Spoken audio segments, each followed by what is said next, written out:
벤츠의 다양한 SUV 라인업을 통해 제네시스 GV70의 구입 가격으로도 벤츠의 다양한 SUV를 구입이 가능해진 건 맞습니다.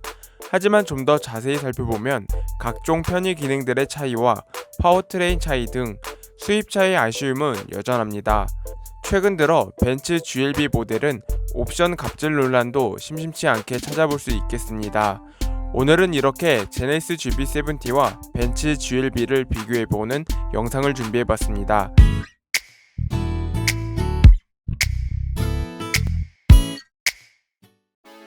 메르세데스 벤츠 코리아는 올해 스포츠 유틸리티 차량인 벤츠 GLA와 GLB 그리고 가장 큰 인기를 받고 있는 벤츠 GLC 쿠페의 한 단계 윗급인 벤츠 GLE 쿠페를 출시하며 SUV 라인업을 한층 강화하고 있습니다.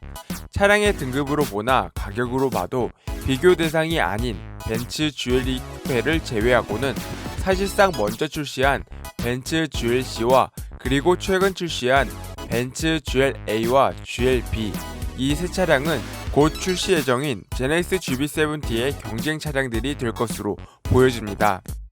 참고로 앞서 공개한 벤츠 GLC와 제네시스 GV70 두 차량의 비교 영상을 각각 1편과 2편을 통해 올렸으니 참고해주시면 감사하겠습니다. 그렇다면 벤츠 GLC를 제외한 제네시스 GV70의 경쟁 차량인 벤츠 GLB와 GLA 이 중 GLB를 중점으로 살펴보겠습니다. 영상을 시청하시기 전에 구독과 좋아요 꾹 눌러주시면 감사하겠습니다. 보다 많은 제네시스 GV70 관련 소식은 제네시스 GV70 클럽을 통해 확인 가능하십니다. 출시일까지 카페 회원분들께 더 많은 정보를 전달하기 위해 나아가겠습니다. 벤츠 GLB가 국내 출시 전 준준형 SUV임에도 불구하고 중형 SUV와 맞먹는 크기를 가졌으며 더군다나 3열 시트를 겸비한 7인승 모델까지 출시할 것으로 알려졌는데요.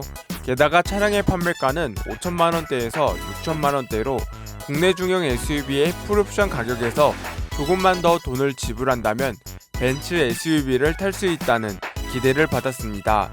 벤츠 GLB의 외관 모습을 살펴보면 날렵한 벤츠 GLC나 GLC 쿠페와는 달리 마치 G 바겐이나 박스카 느낌을 떠오르게 하는 외모를 가졌는데요. 이러한 외관 덕분에 측면부와 트렁크 라인은 강인한 오프로드 SUV의 느낌을 한껏 살린 것 같습니다.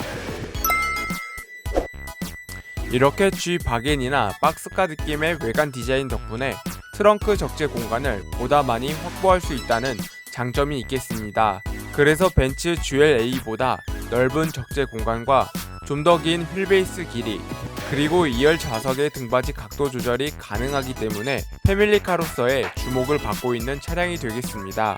확실히 벤츠 GLA와 GLB는 같은 플랫폼이 적용된 차량이지만 소비자의 입맛에 맞게 벤츠 GLA와 GLB로 세분화시킨 것으로 보여집니다. 벤츠 GLB의 재원을 살펴보면 전장은 4640mm, 전폭은 1815mm, 전고는 1690mm, 휠베이스는 2830mm로 알려져 있습니다. 그렇다면 최근 공개된 제네시스 GV70의 재원은 어떻게 될까요? 앞서 영상에서 공개했듯이 제네시스 GV70의 재원은 전장은 4700mm, 전폭은 1915mm, 전고는 1630mm, 휠베이스는 2875mm인데요.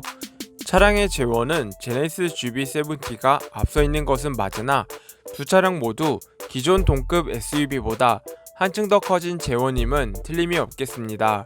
더군다나 GLB와 GV70 두 차량 모두 산타페나 스토렌토보다 휠베이스 길이가 상당히 길다는 걸 알 수 있겠는데요. 물론 차량의 재원상 GV70의 휠베이스가 GLB보다 약 45mm가량 길겠습니다. 그렇지만 전륜을 기반으로 만들어진 벤츠 GLB가 어쩌면 차량의 뒷자리의 공간이 훨씬 더 넓을 수도 있는 가능성도 남아있겠습니다. 물론 두 차량 모두 전륜 서스펜션은 맥퍼슨 스트럿이 적용이 되었으며 후륜은 멀티링크가 적용되었습니다. 그 밖에 앞서 말씀드렸던 두 차량의 전륜과 후륜 차이 말고도 변속기의 차이는 있겠는데요. 전륜을 기반으로 만들어진 벤츠 GLB는 8단 듀얼 클러치가 적용되어 순간적인 변속 조작과 기어 변속 과정에서 발생되는 손실을 최소화할 수 있습니다. 다만 단점으로는 매끄러운 주행감은 자동 변속기에 미치지 못하기 때문에 이를 보완하기 위해서는 정밀한 제어가 필요한 것으로 알려져 있겠습니다. 반면 제네시스 GV70는 8단 자동 변속기가 적용되는 것으로 알려져 있겠습니다. 어쩌면 제네시스 GV70에 적용되는 8단 자동 변속기에 대한 아쉬움도 있겠지만 최근 현대자동차도 많은 자동차에 듀얼 클러치, 즉 DCT 변속기를 적용시켜 오고 있습니다. 하지만 DCT 변속기를 적용시킨 시간은 그리 길지 않아 변속기의 내구성의 입증 등 아직은 시간을 두고 지켜볼 필요가 있어 보입니다. 때문에 오히려 매끄러운 주행감과 내구성이 입증된 8단 자동 변속기가 합리적인 선택이 되지 않을까 생각됩니다. 실내를 살펴보면 벤츠 GLB는 실내 공간을 화려하게 꾸며 프리미엄 감성을 느낄 수 있도록 만들었는데요. 대시보드와 센터페시아를 가로지르는 앰비언트 라이트는 벤츠만의 또 다른 프리미엄 감성 포인트라 생각됩니다. 10.25인치 디지털 계기판과 벤츠의 차세대 인포테인먼트 시스템은 하나의 와이드 디스플레이로 이어져 벤츠만의 세련미를 더했다는 평가를 받고 있겠습니다.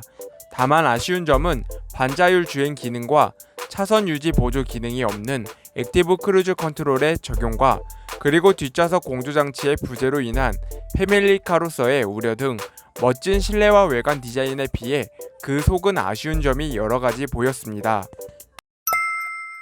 그렇다면 곧 출시 예정인 제네시스 GV70의 실내 소식을 한번 살펴보겠습니다.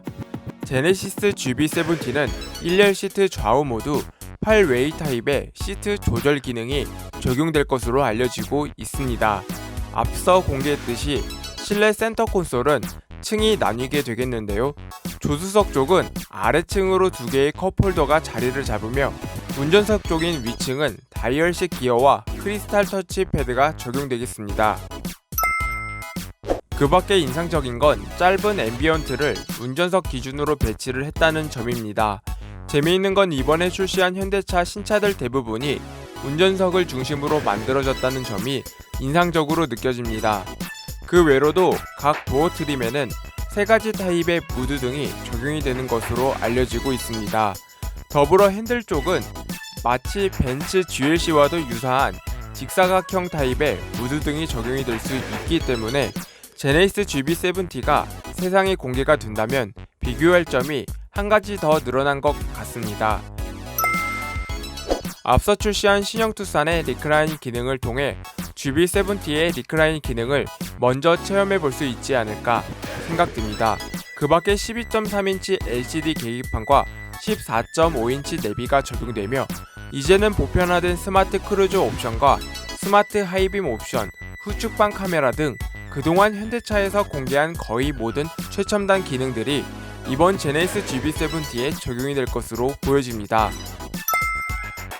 앞서 출시한 제네시스 브랜드의 차량들처럼 시그니처 패키지 운영을 통해 소비자의 입맛에 맞게 실내 디자인을 선택할 수 있는 범위가 대폭 늘어날 것으로 보여지며 마찬가지로 블랙 하이그로시, 리얼 스틸, 리얼 우드 등 다양한 내장재 선택 역시 가능할 것으로 보여집니다. 그렇기 때문에 앞서 출시한 제네시스 GV80나 G80처럼 GV70 역시 차량의 가격폭이 상당히 있을 것으로 예상될 수밖에 없을 것으로 보여집니다. 벤츠의 다양한 SUV 라인업을 통해 제네시스 GV70의 구입 가격으로도 벤츠의 다양한 SUV를 구입이 가능해진 건 맞습니다. 하지만 좀 더 자세히 살펴보면 각종 편의 기능들의 차이와 파워트레인 차이 등 수입차의 아쉬움은 여전합니다. 최근 들어 벤츠 GLB 모델은 옵션 갑질 논란도 심심치 않게 찾아볼 수 있겠습니다. 오늘은 이렇게 제네시스 GV70와 벤츠 GLB를 비교해보는 영상을 준비해봤습니다. 부족한 점이 많지만 보다 좋은 소식들로 찾아뵐 수 있도록 하겠습니다. 이상 제알람이었습니다. 시청해주셔서 감사합니다.